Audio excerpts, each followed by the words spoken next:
TJ's return is imminent. I don't know if anyone has returned ever with this kind of steam. I mean, TJ's making headlines everywhere. He's getting called out everywhere. Every report you hear on TJ from his teammates, from Archuleta, from Cub Swanson, by example, man, it's rave reviews.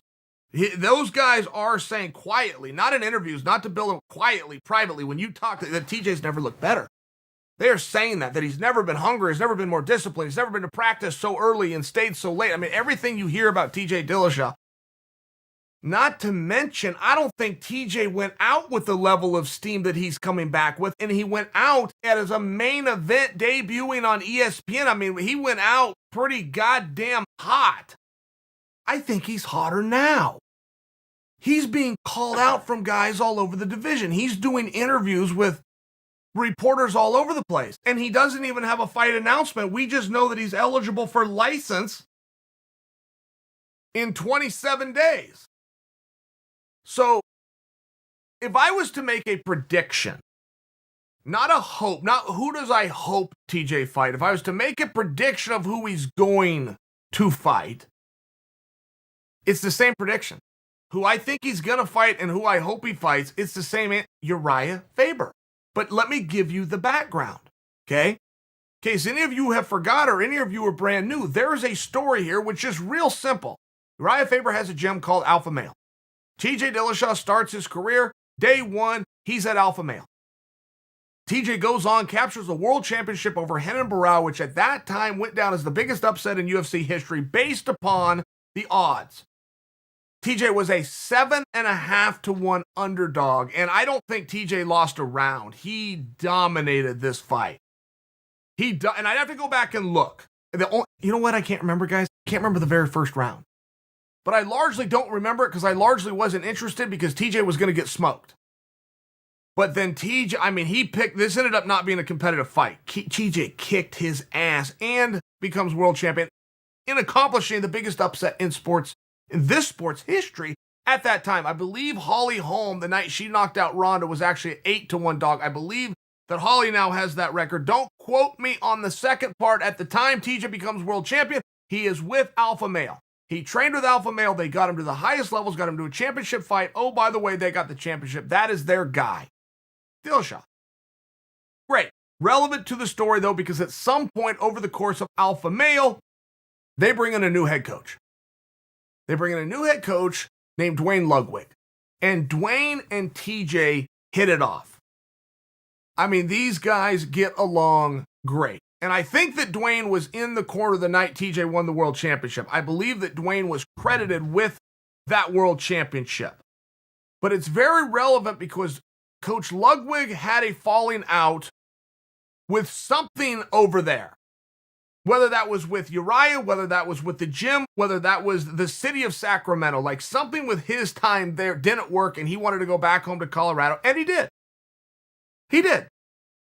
And TJ went with him. And that's where the problem began. That's where, hey, that was unloyal began. And TJ's looking at it going, that's my coach. I can stay here with the team or I can go with my coach. I'm going to be unloyal somewhere. You guys brought him in. You trusted him to teach us.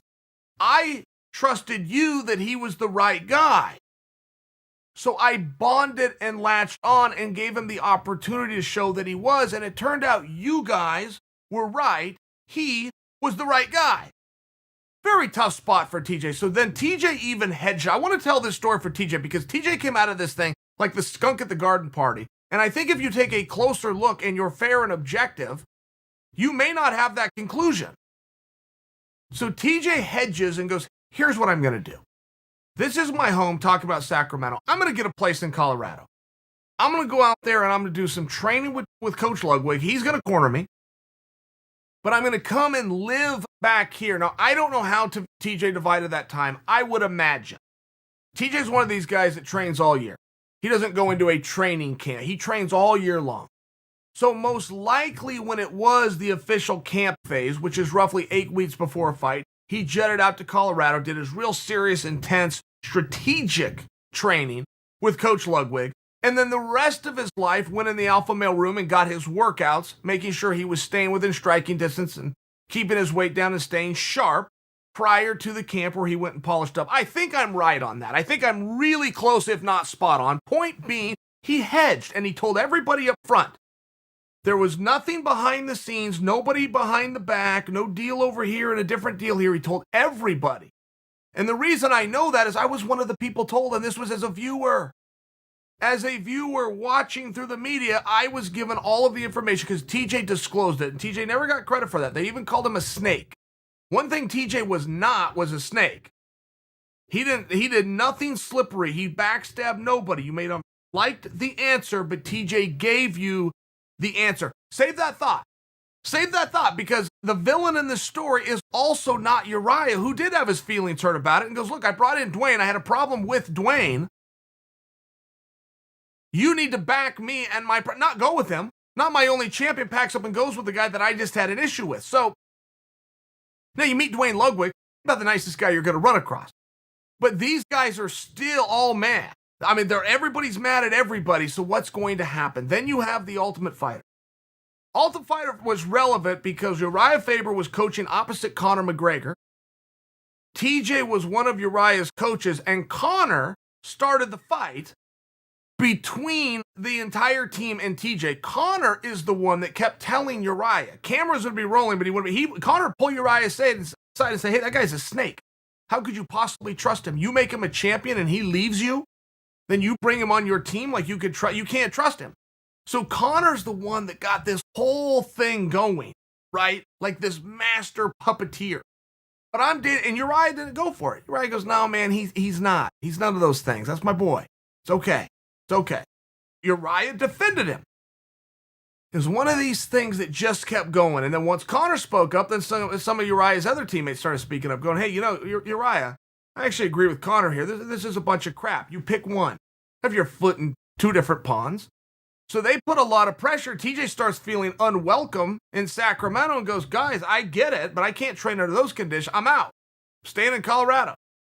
Boom. Now you got a big price. Now TJ's not hedging anymore. He's full on. He's the enemy. Let's go after him. By the way, Alpha Male has 2-3 contenders in that weight class that weren't going to take on TJ because TJ was their teammate. They go, hey, screw that.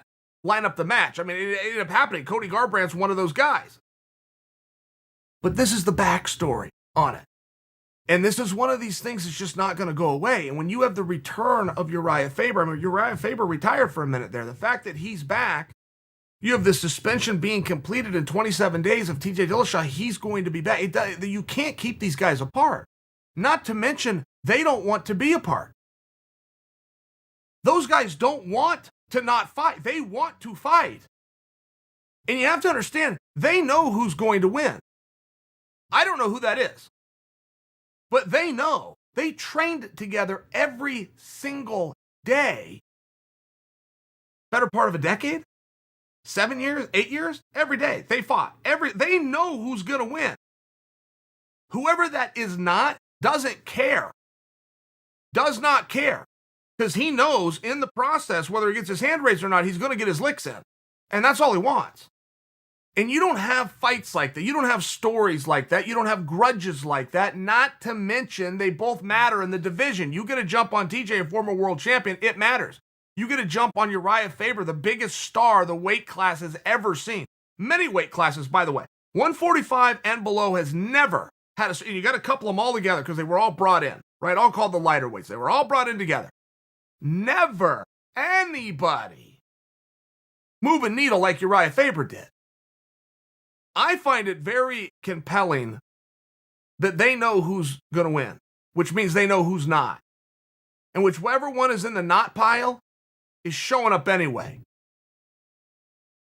Because he knows he may not do enough to win over the judges, but he knows he's going to get his shots in.